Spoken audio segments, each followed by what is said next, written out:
Until last week, our MO here at HUD was to tear down public housing whenever we could. Like many folks in Washington, we thought that the projects caused crime and unemployment. We were wrong. When we tore down St. Thomas and replaced it with mixed-income flats, only 1 of 27 former residents ever made it back, and the rest have faced many problems, in some cases even homelessness. It just didn't work. We won't make that error again. This afternoon, we will begin to reopen all public housing projects in New Orleans and allow these Americans to be part of their city once again. But opening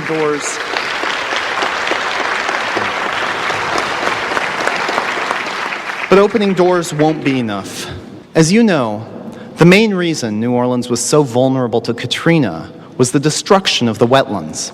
I am very, very, very pleased to announce that Exxon and Shell have agreed to finance wetlands rebuilding from part of the $60 billion in profits this year.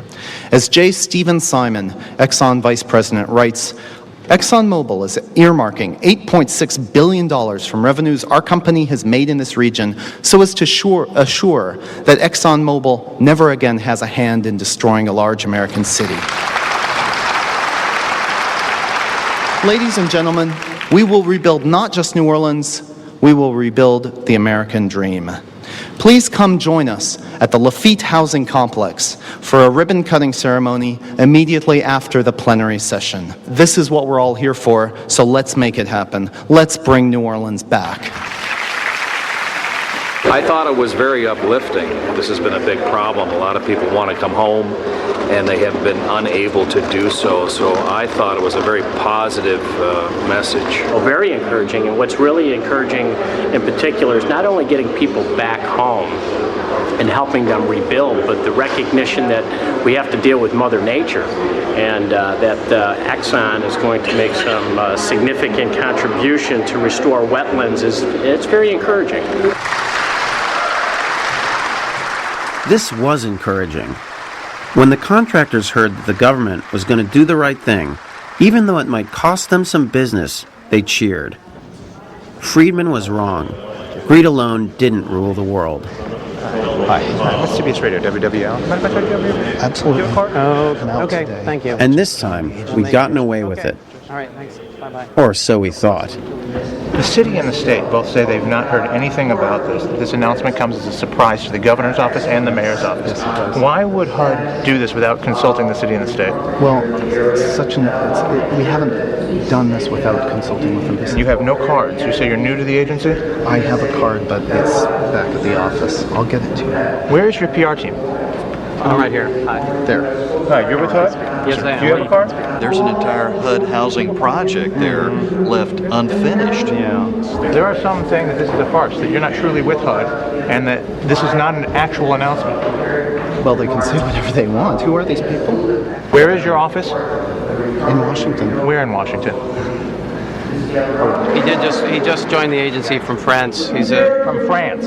he's been a special attaché to the Department of the Interior in France. Why are you so skeptical? I just heard the speech, and I have a newscast very shortly. I need to confirm if it was a real speech from HUD or not. The governor and the mayor knew nothing of it. They were shocked. We desperately need to know if this is real or not. He's standing right here, the man who just apparently committed this hoax on your department. Okay, I'm on the phone with HUD right now, and they say you're a liar. Okay, well, they can say whatever they want. I'm sorry? They can say whatever they'd like. They can say whatever they'd like, but you work for them, don't you, as a deputy secretary? That's right. Now that you've been discovered, do you want to explain to me why you did it? I mean, if you're trying to make a point, why don't you come over here and tell me why you did this? All right, man. I'll call you in a few minutes. But it is a hoax, a massive hoax perpetrated today. You just pulled off a heck of a hoax. Thank you. I would say that, HUD is pulling off a hoax by pretending that tearing down affordable housing is what's going to solve it. I mean, that's what they've been doing until now. This is a time when all of these people are clamoring to get back in. They want to get back into their housing, and they deserve to be there. It's crazy.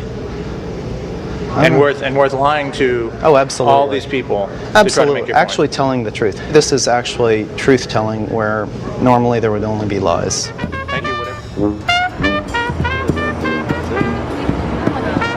How difficult would it be to remediate what you see here today and make it inhabitable, say, next week. Just take off the covers here. Yeah, that's a good start, yeah. Absolutely. That's it. Finally, we will be reopening public housing for the residents, for the workforce that's going to move back in and again rebuild New Orleans. Sick, twisted, cruel. Those are all words used to describe the prank on Louisiana officials and about 1,000 contractors in New Orleans today. I'm Deputy Assistant Secretary of the assistant, essentially, of Secretary Alphonso Jackson. Renee Oswin can't get his title right or his relationship to HUD Secretary Alphonso Jackson. After taking the mayor for a ride, these contractors followed him to a makeshift ribbon cutting at the Lafitte Housing Project. Mr. Oswin, you're not even on the directory of HUD. You're not even listed. You don't even have a phone number. It's come to that, has it? It's come to that. Well, thanks for being the one to break the news. Hano, the Housing Authority of New Orleans, says this is simply a cruel joke, trying to give people some kind of fake hope that they were going to be able to move back. It is terribly sad that someone would perpetuate such a cruel hoax and play on the fears and anxieties of families who are desperate to return to their homes. We just had it confirmed from HUD that he's not actually an employee of HUD. This is all a big hoax, this whole ceremony here, this whole press conference. But I guess it's just to call their hand. It's just to call their hand. I respect this host because maybe it'll take a host like this to bring them out here to see what we going through. So it's a host what it be, a host is what we got. And I ain't mad. I'm going to eat me some barbecue. And I think what you guys exposed is the fact that HUD could do these great things if they wanted to. Secondly, you got the attention of the residents, so now they're going to begin to ask, well, why aren't you doing these things? And number three, you're creating a controversy to feed off, to organize, and to build a struggle to the next level. So in my opinion, everything y'all did was excellent.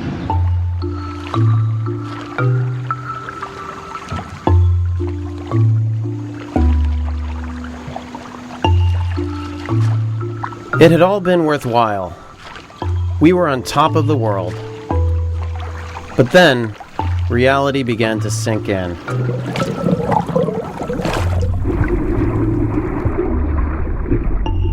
We'd made a splash, but we hadn't fixed the world. The free market was still destroying New Orleans. All over the world, people were losing their homes.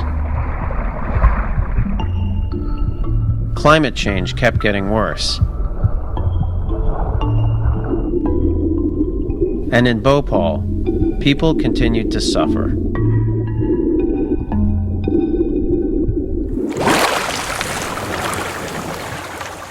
We really did need to fix the world. But it was going to take more than two guys with cheap suits and fake websites. It would take millions of us.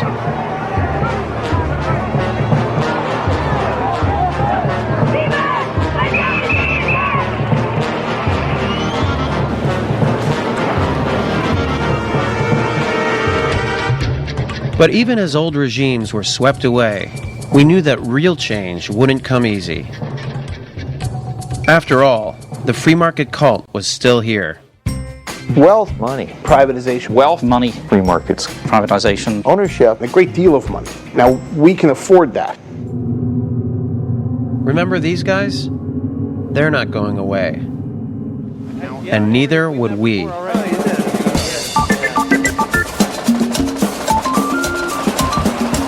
We needed a really ambitious plan, because all we ever read in the newspapers was how we needed to put everything back on track, back to how it was before it fell apart. But how it was the problem. We needed to show what real change could look like. So together with a whole lot of friends, we would blanket Manhattan with 100,000 copies of our very own newspaper. We'd call it the New York Times. Except our New York Times would be a little bit different. Ours would be set 6 months in the future. It would show what could happen if we set our imagination free.